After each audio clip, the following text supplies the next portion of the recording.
Hello everyone, Assalamu alaikum. This is Faisal and welcome to my YouTube channel, Faisal BD Niloy. আজকে বাড়ি থেকে ঢাকা যাওয়ার জন্য বের হয়েছি। বাড়িতে যখন আসি তখন মনটা খুবই ভালো থাকে। রাইড করার সময় মনটা খুবই প্রফুল্ল থাকে। কখন বাড়ি যাব। আর বাড়ি থেকে যখন চলে যাই মন খুবই খারাপ লাগে, কারণ বাবা মা ভাই সবাইকে রেখে যেতে খুবই কষ্ট লাগে। আর গ্রামের যেই প্রকৃতি,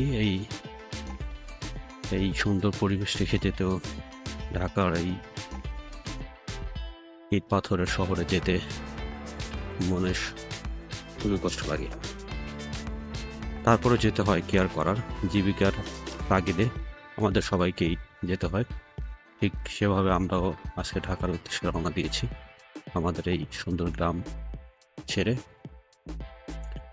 আশা করি আমাদের গ্রামের মানুষগুলো এবং গ্রামগুলো ভালো থাকবে।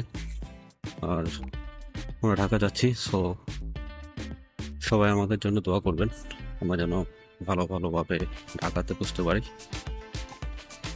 আল্লাহর অশেষ রহমতে। আমিও আল্লাহর নামে বের হইলাম ঢাকার পথে।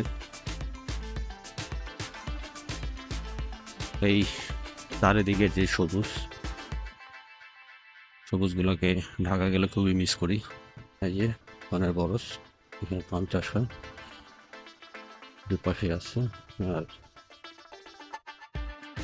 দুইটা আছে আমরা গ্রামে নদীর পার ঘেঁষে একটা রাস্তা আছে, ছোট রাস্তা। এই রাস্তা দিয়ে আমরা যাচ্ছি মাদারীপুরের উদ্দেশ্যে। তারপর হচ্ছে মাদারীপুরের ভিতর দিয়ে ঢুকে যাব হচ্ছে পাঁচচর বাজার। ইনশাআল্লাহ পাঁচচর বাজার বের হলে এখান থেকে আমরা এক্সপ্রেস ওয়ে নিব। গ্রামের রাস্তাগুলো কত সুন্দর দেখেন, যে চারিদিকে একদম সবুজে ছেয়ে আছে। মনে হবে যে আপনার সবুজের চাদরের ভেতর দিয়ে একটা রাস্তা চলে গেছে। আর এই রাস্তা আপনি হচ্ছে গ্রামের যে রাইড করার ফিল, ভালো রাস্তা হলে আসতে বাইক রাইড করার মজা আছে। তবে বাইক কখনোই স্পিডিং করতে নাই। বাইক নিয়ে স্পিডিং করলে অ্যাক্সিডেন্ট হওয়ার চান্সেস থাকে। অ্যাক্সিডেন্ট সবসময় হইতে পারে, তবে স্পিডিংটা সবসময় ক্ষতিকর। আপনি যখন বাইক নিয়ে রেস করবেন, বাইক নিয়ে যখন গতির খেলায় মেতে উঠবেন, তখন রিস্ক থেকেই যায়। এমনিতে নর্মালি সবসময় বাইকে একটা রিস্ক থেকে যায়। ইটের ভাটা, গ্রামগঞ্জের ভাটা, পরিবেশ পাশে নদী, পাশে ইটের ভাটা, খুবই সুন্দর মস্ক, একটা মন জুড়িয়ে যাবে।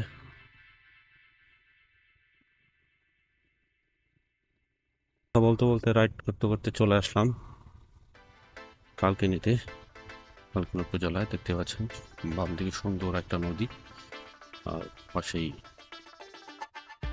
এই সুন্দর চমৎকার রাস্তা। আমরা কালকিনিতে চলে আসছি অলমোস্ট। কালকিনি আমাদের এখান থেকে 1 থেকে 1.5 কিলোমিটার হবে। আমরা কালকিনিতে মাদারীপুরে যাচ্ছি। কত সুন্দর একটা খেলার মাঠ, এরকম কেটেছে আমারও শৈশব। কোনো এক সময় এরকম বর্ষার সিজনে গরমের সিজনে ফুটবল খেলতাম, শীতের সময় ক্রিকেট। সেই দিনগুলা জীবন থেকে হারিয়ে গেল। আমরা ফুলপট্টির ভিতর দিয়ে চলে আসছি আরিয়ালখা ব্রিজ। সামনে হচ্ছে আরিয়ালখা ব্রিজ পার হয়ে আমরা এদিক দিয়ে ভিতর দিয়ে ঢুকে যাব। পাঁচচর বাজার হয়ে আমরা বের হয়ে যাব মাওয়া রোডে ইনশাআল্লাহ, বা যদি সবকিছু ঠিকঠাক মতো রাখেন। আরিয়ালখা নদ, এটা হচ্ছে আরিয়ালখা ব্রিজের উপরে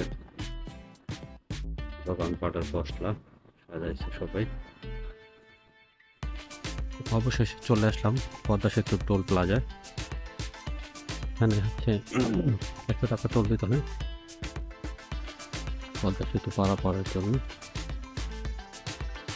ওটা থেকে এখানেও আছে, উল্টা নাই এরকম কোনো জায়গা নাই। বাংলাদেশ মানেই উল্টা উল্টা আসতে হবে। অবশেষে পদ্মা সেতুতে উঠে গেলাম, এটা স্বপ্নের সেতু।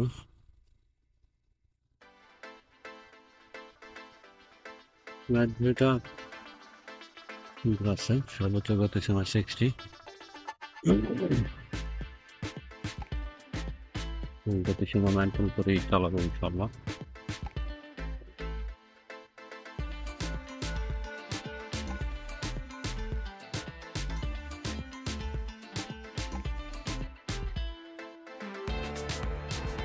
সীমাটা না ধরে চালাইলে হবে না। একদম একটা চাঁদের মতো মনে হচ্ছে যে পদ্মা সেতুর বুকে এক ফালি চাঁদ, বাঁকানো চাঁদ আর কি। অবশেষে আল্লাহর অশেষ রহমতে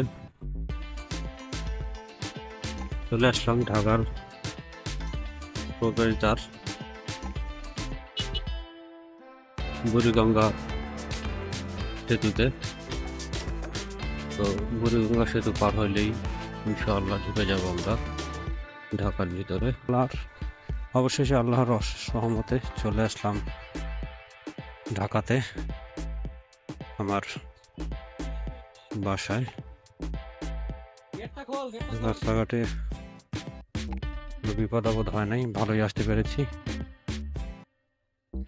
আবার দেখা হবে নতুন কোনো ভিডিওতে, নতুন কোনো স্থানে। টিল দেন, আল্লাহ হাফেজ।